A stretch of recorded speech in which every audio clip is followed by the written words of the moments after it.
کہتے ہیں جی کہ ہمارے ملک میں پاکستان میں لوگ علماء کو گالیاں دیتے ہیں. دعا کرو اللہ ہدایت دے. آپ کے ملک پہ ایک بڑا مشکل وقت پڑا ہوا ہے. اسباب کی حد تک ملک کی محافظ فوج ہوتی ہے. اگر ہم ان کے گھروں کو بھی جلانا شروع کر دیں تو پھر ہمارے پلے میں کیا رہے گا؟ ہمارا تو فرض ہے کہ ہم ان کا احترام کریں. وہ لوگ ہیں جو دشمن کو دیوار بن کے روکے ہوئے ہیں پہاڑوں پہ، گلیشیئر میں، جبکہ ہاتھ باہر نکالو تو ہاتھ سن ہو جاتا ہے، وہاں وہ ڈیوٹیاں دے رہے ہیں، اور ہم جا کے ان کے گھروں کو آگ لگا دیں. انا للہ و انا الیہ راجعون. مولانا فضل الرحمان کو گالیاں دیتے ہیں تو ان کو تو ثواب ملے گا، آپ کے اعمال تباہ ہو جائیں گے.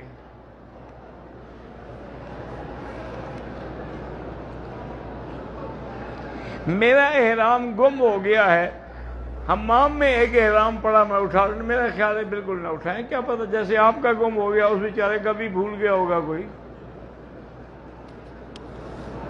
حج میں خرچ زیادہ کرو، کنجوسیاں نہ کرو کہ احرام کسی کا اٹھاؤں گا، جوتا چپل کسی کا اٹھاؤں گا. یہ کوئی بات ہے؟ میری والدہ فوت ہو گئی ہیں، اللہ مغفرت فرمائے.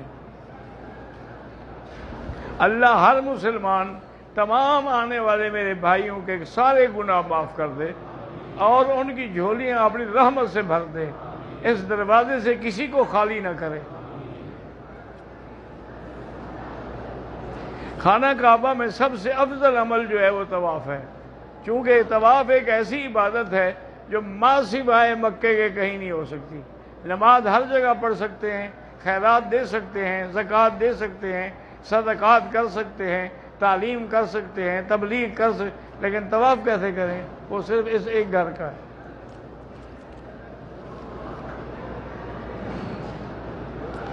بیعت کے مسئلے میں کوئی بیعت کرنا کوئی منع نہیں ہے، ٹھیک ہے. حضور پاک نے بیعت کی، کبھی جہاد کے لیے، کبھی اسلام کے لیے. اس لیے اگر آپ بیعت کرتے ہیں کسی کی ہدایت کے لیے، استغفار کے لیے، تو کوئی حرج نہیں ہے.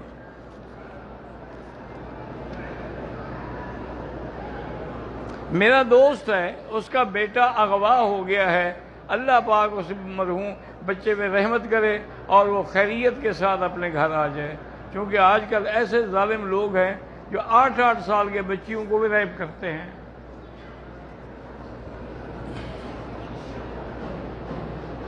احرام کی چادریں دوبارہ باندھ کے، یعنی ایک شکل بنا کے طواف کریں. دیکھو جی، اللہ نے تو منع نہیں کیا، باقی ہے قانون، وہ بھی تمہارے لیے ہے کہ اگر وہ سختی نہ کریں تو پھر کوئی بندہ طواف کر ہی نہیں سکے گا.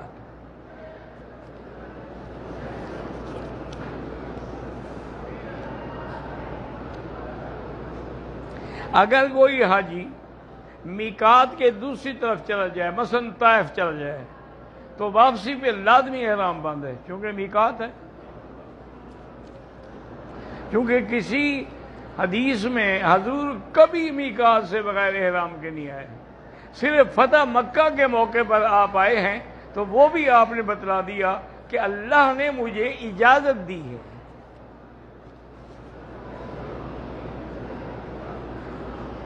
موبائل پہ دیکھ کے قرآن پڑھیں، کتاب پہ دیکھ کے پڑھیں، موبائل پہ پڑھیں، کوئی حرج نہیں.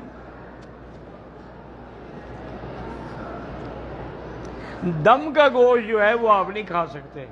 قربانی جو کریں گے حج کی اس کا کھا سکتے ہیں.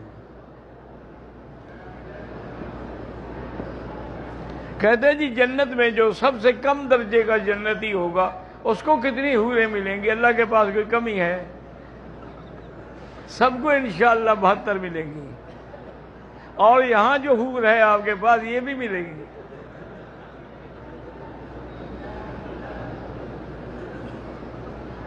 کہتے ہیں جی کہ دم پڑ گیا، بکرا خریدنے کی طاقت نہیں، بہرحال جب اللہ توفیق دے خرید کر کے دم دے دینا.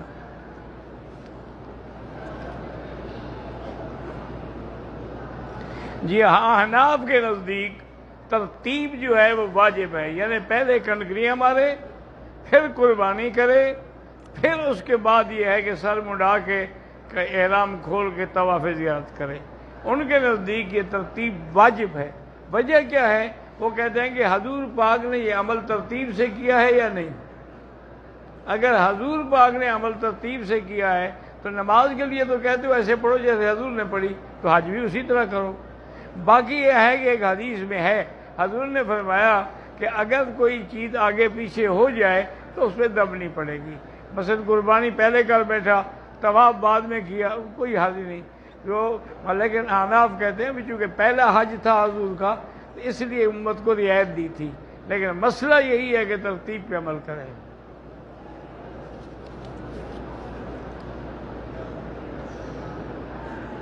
کہتے ہیں جی مکہ مکرمہ میں اگر ہم جائیں جیرانہ، جبل ثور، میدان عرفات، بالکل جائیں، لیکن کوئی ضروری بھی نہیں ہے۔ صرف ایسے نہ جائیں، جبل ثور پہ چڑھیں تو میں مانوں بھی آپ باقی عاشق ہیں، نیچے کھڑے ہو کے زیارت کر کے آ جائیں، یہ تو کوئی بات نہ ہوئی۔ پھر تو کسی کو کہیں فوٹو کھینچ کے دے دے گا آپ کو۔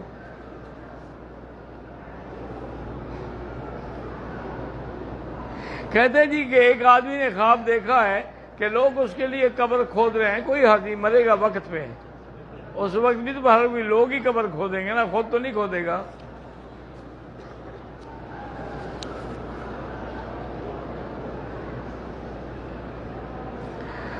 ہم جب امام کے پیچھے نماز پڑھتے ہیں، ہاں بالکل، جب وہ کہے اللہ اکبر، ہم بعد میں کہیں اللہ اکبر۔ اذا کبر فکبروا، جب وہ تکبیر کہے آپ بعد میں کہیں۔ اذا رکع فرکعوا، اذا سجد فاسجدوا۔ تو یہ نہیں کہ امام سے بھی پہلے کر لیں، جیسے ابھی امام سلام نہیں پھیرتے اور ہمارے پاکستانی حضرات سلام پہلے پھیر لیتے ہیں الحمدللہ۔ ابھی وہ کہتے ہیں السلام علیکم، ان کی گردن پہلے مڑ جاتی ہے، نماز ہی نہیں ہوتی، اس کو سلام مکمل کرنے دو۔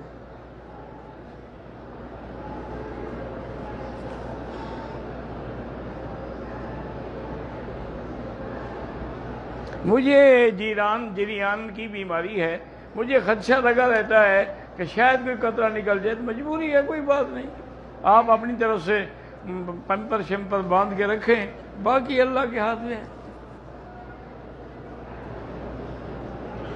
آپ کے بعد میرے والد صاحب کا نام حضرت مولانا خیر محمد صاحب رحمۃ اللہ علیہ تھا، اب وہ جنت المعلیٰ میں دفن ہے الحمدللہ، اور اللہ نے ساری زندگی انہوں نے حدیث کی خدمت کی، تو ان کو اللہ نے جنت میں بھی، جنت المعلیٰ میں بھی اسی ایریے میں جگہ دی ہے جہاں بڑے بڑے بزرگ دفن ہیں۔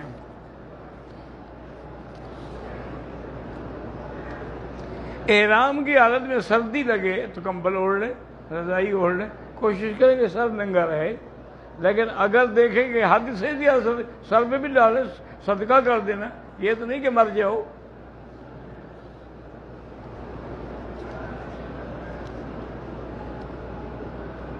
ہر طواف میں 2 رکعت واجب الطواف ہے، طواف نفلی ہو یا فرضی ہو۔ تبلیغی جماعت کے ساتھ وقت لگانا ٹھیک ہے، وقت لگا کے دیکھ لیں، اگر وہ کوئی اچھے کام بتلاتے ہوں تو کرتے رہیں، اگر کوئی ڈاکہ چوری وغیرہ سکھاتے ہوں تو نہ کریں، اور آئندہ بھی نہ جائیں۔ ساتھ رہ کے دیکھو نا کسی کو، پیر کے ساتھ بھی رہ کے دیکھ لیں۔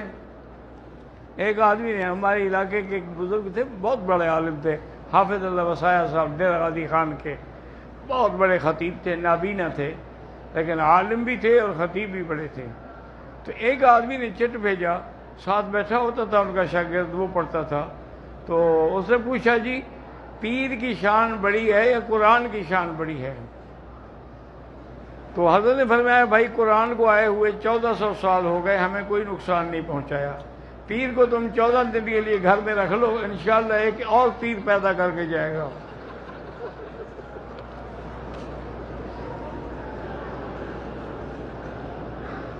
اگر دم پڑ گئی ہے تو خود گوشت نہیں کھا سکتا۔ حج یا عمرے میں ایک کے لیے ایک۔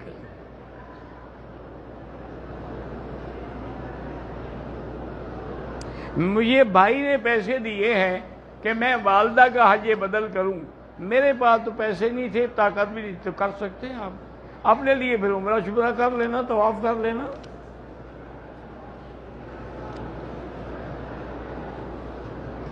صبح کی نماز کے بعد، عصر کے بعد حنفی مسلک میں نفل نہ پڑھے۔